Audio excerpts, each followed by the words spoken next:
All right, so we've talked about how to get up out of the chair with the walker. We've done some basic exercises with the walker. Now we're going to move on to some more advanced exercises with the walker. So once you're comfortable, you're walking with the walker normally, you can do some of the standing exercises, you feel like you can progress a little bit, we can, just like with any exercise, we'll decrease the stability. So we'll go back to some of those same exercises, but you can put the walker on just one side, so you've only got one handheld assist, or if you don't feel quite that comfortable, you can stand in the middle and just use the one hand, and we'll do the same exercises. We did the marching and the kicking up behind, kicking out to the side, all that good stuff. Once you're okay with that and you feel okay, you can do 5 or 10 of them. You don't really feel any different side to side. You want to progress a couple other things. We'll stand in the middle of the walker, hold on with one hand, and you can work on taking a step and turning, okay? Anytime you add rotation into an exercise, it makes it more difficult, challenges the balance a little bit, all right? So with the other ones, I had my left knee replaced. That's the example. So I always start all the exercises on the good side. You always do exercises on both sides, but we start with the hardest part of the exercise with the good leg involved. So we're just turning, so that's why I'm turning to the left, because there's not a whole lot of work there. The work is on my right leg that I'm standing on. Okay, so you want to get used to that motion. The left leg is just turning. You usually tell people to keep the leg and the hips and the shoulders all moving together. So your weight stays on the right leg, a little bit of bend in the knee.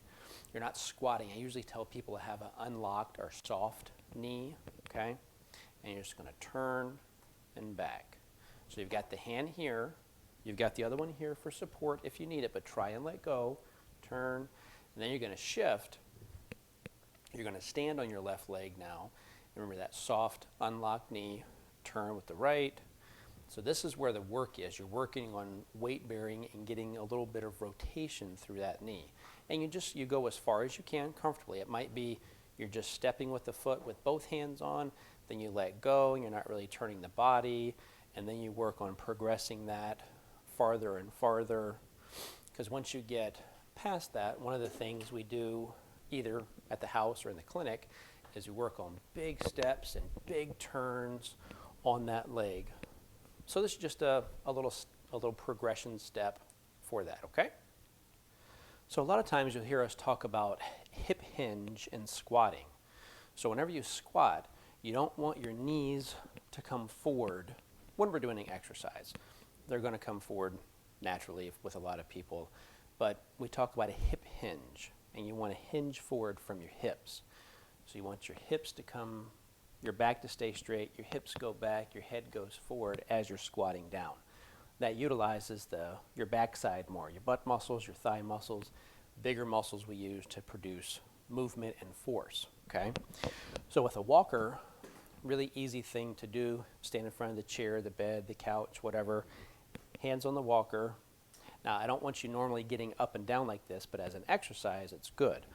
Spread your feet about shoulder width apart, and holding on the walker, you're trying to poke your butt to the back of the couch, the chair, wherever is back there. As your head stays up, your knees are going to come down. You've got the walker for support. You can use that to come down and up, because eventually we're going to get rid of the walker and we're going to be squatting like this, where the hands come out, the butt goes back, and your knees aren't traveling forward over your feet. Your knees stay back.